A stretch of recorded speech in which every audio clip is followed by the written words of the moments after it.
नमस्कार दोस्तों, देसी इंजीनियरिंग में आपका स्वागत है। मैं रवि प्रकाश चौहान आज आपके लिए लाया हूँ फिर से एक टेक्निकल वीडियो, वो भी हिंदी में। अगर अब तक आपने मेरा चैनल सब्सक्राइब नहीं किया है तो प्लीज़ सब्सक्राइब कर लीजिए। चलिए देखते हैं कि आज का हमारा टॉपिक क्या है। आज का हमारा टॉपिक है टर्बो चार्जर।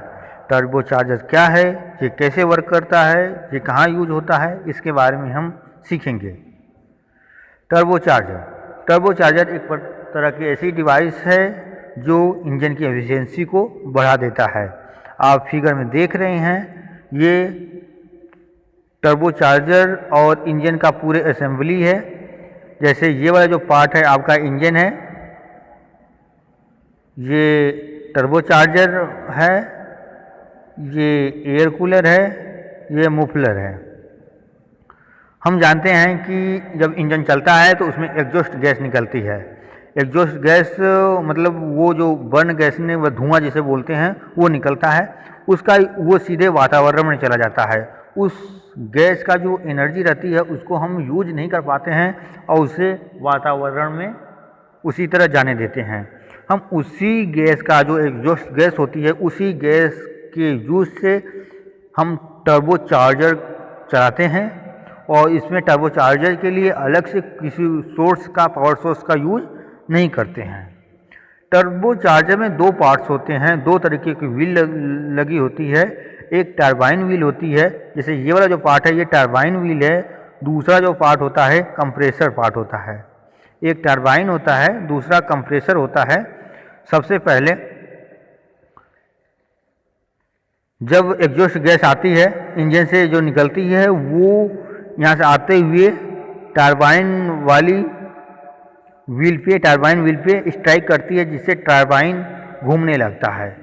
टरबाइन के घूमने से ऐसा होता है कि जो एक कंप्रेसर लगा होता है जो टरबाइन वाले शाफ्ट से ही जुड़ा होता है, जो टरबाइन वाले शाफ्ट से ही कंप्रेसर जुड़ा होता है। तो जब टरबाइन चलती है तो कंप्रेसर भी चलने लगता है।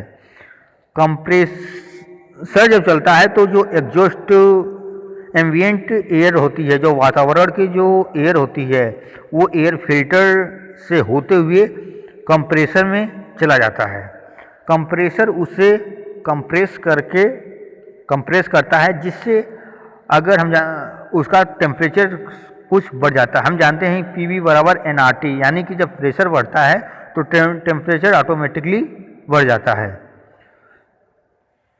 तो यहाँ पे जो कंप्रेसर के बाद की जो एयर है, यानी कि ये वाली जो एयर है, इसमें जो एयर आ रही है इसका टेम्परेचर कुछ ज़्यादा होता है और इसका टेम्परेचर कम करने के लिए इसको हम एयर कूलर से गुजारते हैं।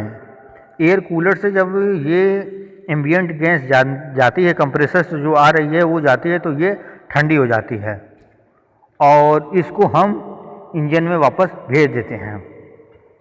ऐसा करने से इंजन को प्रॉपर मात्रा में, उचित मात्रा में एयर मिलती रहती है। क्योंकि ऐसा देखा गया है कि इंजन जब चलता है तो काफ़ी तेज़ी से चलता है, तो उतना तेज़ी से वो एयर सक नहीं कर पाता है, इसलिए एयर की कमी महसूस होती है इंजन को। इस कमी को पूरा करने के लिए हम टर्बो चार्जर का यूज करते हैं और जब उसे इंजन को इनलेट में अच्छी एयर मिलेगी तो वो अच्छा सा बर्न करेगा और ज़्यादा एफिशिएंसी देगा। फिगर में आप देख रहे हैं कि ये इंजन है। इंजन से एग्जॉस्ट गैस निकल रही है ब्राउन कलर की, ये कहाँ जा रही है? टर्बो चार्जर में। टर्बो चार्जर में दो व्हील लगी हैं, एक है टरबाइन और टरबाइन से अटैच है कंप्रेसर। टरबाइन व्हील घूम रही है, जिसके उसी हिसाब से कंप्रेसर भी जुड़ा हुआ है, तो कंप्रेसर भी घूम रहा है और एम्बिएंट एयर जो है, जो वातावरण की जो एयर है, उसको वो सक करता है, उसको कंप्रेस करता है, जिससे टेम्परेचर बढ़ता है। और उसको टेम्परेचर को कम करने के लिए हम एयर कूलर का यूज करते हैं। एयर कूलर से जब एयर पास होती है तो उसका टेम्परेचर ऑटोमेटिकली डिक्रीज हो जाता है, वो पुनः इंजन में इनलेट के लिए चला जाता है। इस तरह हमारा इंजन को प्रॉपर मात्रा में एयर प्रोवाइड होता है, जिससे उसकी एफिशिएंसी भी बढ़ जाती है। ये आप देख रहे हैं फिगर में ये कैसे वर्क करता है। जो कुछ लोग कहते हैं कि बच्चों में काफ़ी कंफ्यूजन रहता है, जो एग्जॉस्ट गैस रहती है उसी का यूज़ दोबारा करते हैं। ऐसा बिल्कुल भी नहीं है। जो एग्जॉस्ट गैस रहती है वो बस टरबाइन ब्लेड को घुमाती है। जैसे ही टरबाइन ब्लेड घूमता है वैसे कंप्रेसर चलने लगता है। अब वो जो एग्जॉस्ट गैस रहती है वो बस टरबाइन ब्लेड को घुमाने के बाद वो वातावरण में चली जाती है।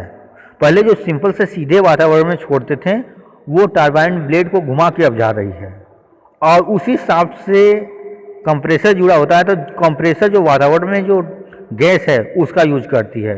ये हमें कभी भी नहीं सोचना चाहिए कि जो एग्जॉस्ट गैस है वो दोबारा हम यूज कर रहे हैं, ऐसा बिल्कुल भी नहीं है। चलिए, थैंक यू, और वीडियो ज़रूर देखिए और कमेंट करिए, शेयर करिए, और प्लीज़ सब्सक्राइब अगर अब तक नहीं किए हैं तो प्लीज़ सब्सक्राइब अभी कर लीजिए। थैंक यू वेरी मच, फिर मिलेंगे।